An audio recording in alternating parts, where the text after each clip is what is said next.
네, 안녕하세요. 나이스의 법인 조문기 세무사입니다. 네, 최근 들어 언론에서 상속세, 증여세와 관련해서 보도들이 많이 나오고 있죠.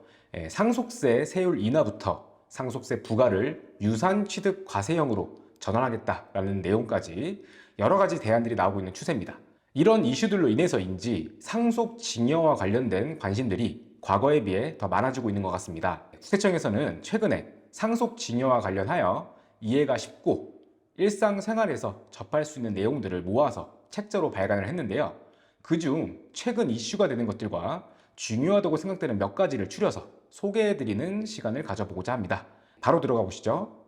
네, 첫 번째 질문 퀘스천입니다. 각종 공제 등을 적용해보니 세금을 내지 않아도 되는데 신고를 꼭 해야 하나요? 라는 질문사항이 있었는데요. 증여세 계산 구조를 먼저 보면은 증여재산가액에서 증여재산 공제액을 차감을 하면 증여세 과세표준이 구해지고요. 여기에다가 증여세율을 곱해서 납부할 세금을 계산하게 됩니다. 납부해야 할 세금이 있는 경우에는 증여받은 날이 속하는 달의 말일부터 3개월 이내에 증여세 신고와 납부를 해야 되는데요. 이 질문처럼 증여재산 공제를 적용해보니 세금이 안 나오는 케이스가 있을 수 있겠죠. 배우자 같은 경우에는 10년 동안 6억까지 공제가 가능하고요. 성년인 자녀 같은 경우에는 5천만 원까지 공제가 가능하기 때문에 그렇습니다. 네, 일단 이에 대한 질문에 대해서 정답을 말씀을 드리자면요.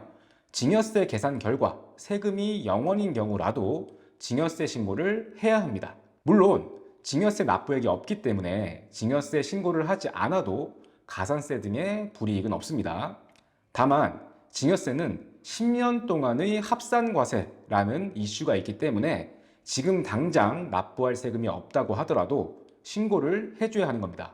그리고 증여받은 돈으로 채무를 변제하거나 부동산 등의 재산을 취득하게 될 수도 있을 텐데요. 증여세를 신고한 내역이 바로 이 해당 자금 원천에 대한 근거가 되기 때문에 낼 세금이 없다 하더라도 증여세 신고를 하는 것이 좋습니다. 그리고 참고로 부모님으로부터 부동산을 증여받으실 수도 있는데요. 증여세 신고 시에 이 작성한 증여재산 가액이 향후 해당 부동산을 처분할 때 취득가액으로 인정받을 수 있다는 점도 기억해 주시기 바랍니다. 네, 두 번째 퀘스천입니다. 결혼을 하는데 부모님께 주택을 증여받아서 신혼집으로 사용하려고 합니다. 그런데 이런 경우에도 혼인, 출산, 증여재산 공제 적용이 가능할까요? 라는 질문이 있었습니다. 네, 최근 세법 개정으로 혼인, 출산을 하는 경우 추가적인 증여재산 공제가 가능해지면서 이를 활용하시는 분들이 많아지고 있습니다. 이 경우에 현금을 증여받을 때에만 가능한지 아니면 현금 이외에 다른 재산을 증여받는 경우에도 가능한지 궁금하실 수 있을 것 같아요. 혼인, 출산, 증여재산 공제는 법에서 정한 몇 가지 재산을 제외하고는 증여받은 재산의 종류를 제한하지 않습니다. 즉, 부동산이나 주식 등을 증여받는 경우에도 혼인, 출산, 증여재산 공제가 적용 가능하다라고 이해하시면 되겠습니다. 네, 그리고 혼인, 출산, 증여재산 공제를 받은 재산에 대해서는 그 용도에 제한이 없습니다. 즉, 현금을 증여받아 전세보증금을 지급하거나 부동산을 취득하는 데 사용해도 공제를 받는 데에는 지장이 없다는 겁니다.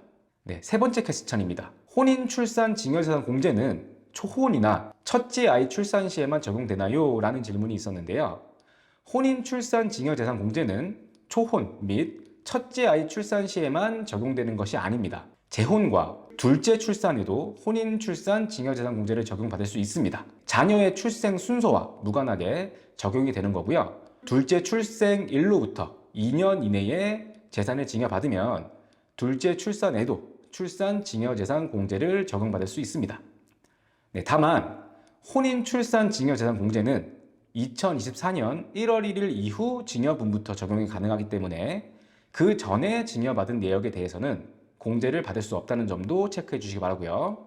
또 한 가지 알고 있어야 하는 것이 일반적인 증여재산 공제는 증여 후 10년이 경과하면 그 공제 한도가 다시 살아나지만 혼인, 출산, 증여재산 공제는 수증자가 평생 동안 받을 수 있는 한도가 1억 원이라는 점, 이 부분에 대해서 간혹 헷갈려 하시는 분들이 있으셔서 함께 설명을 드렸습니다. 네, 그 다음 퀘스천입니다. 아버지 소유 주택을 시세보다 저렴하게 매입해도 증여세가 나오나요? 라는 질문이 있었는데요. 이 특수관계인으로부터 재산을 시가보다 낮은 가액으로 취득을 하면 그 낮은 가액으로 취득한 사람에게 증여세가 부과될 수 있습니다. 이 증여세법에서는요, 저가 양수했다는 이익의 증여라는 규정을 두고 있는데요. 이 양수도 대가와 실제 그 해당 부동산의 시가와의 차액이 이 기준금액을 초과하게 되면 그 양수자에게 증여세가 부과될 수 있습니다. 이 국세청 책자에 실려 있는 사례로 한번 설명을 드려볼게요. 이 아버지와 자녀가 있고요. 아버지가 보유하고 있던 주택 시세가 8억 원짜리입니다. 이 8억 원짜리 주택을 자녀에게 3억 원만 받고 넘긴 겁니다. 이럴 경우에 이 과세 요건 충족 내용을 보면은 일단 시가인 8억 원과 실제 양수도 대금인 3억 원의 차이 5억 원이죠. 이 5억 원이 기준금액 8억의 30% 그리고 3억 중 작은 금액인 2억 4천만 원이 됩니다. 그래서 5억 원이 2억 4천만 원을 초과하기 때문에 저가 양수에 따른 이익의 증여를 과세할 수 있는 요건이 충족되었다라고 보시면 되는 거고요. 이때 증여 재산가액은 5억 원에서 2억 4천만 원을 차감한 2억 6천만 원이 됩니다. 다만 시가보다 낮은 가액으로 취득을 해서 증여세가 과세된 증여 재산가액은요, 추후에 이 해당 부동산을 팔 때 취득가액으로 인정받을 수 있습니다.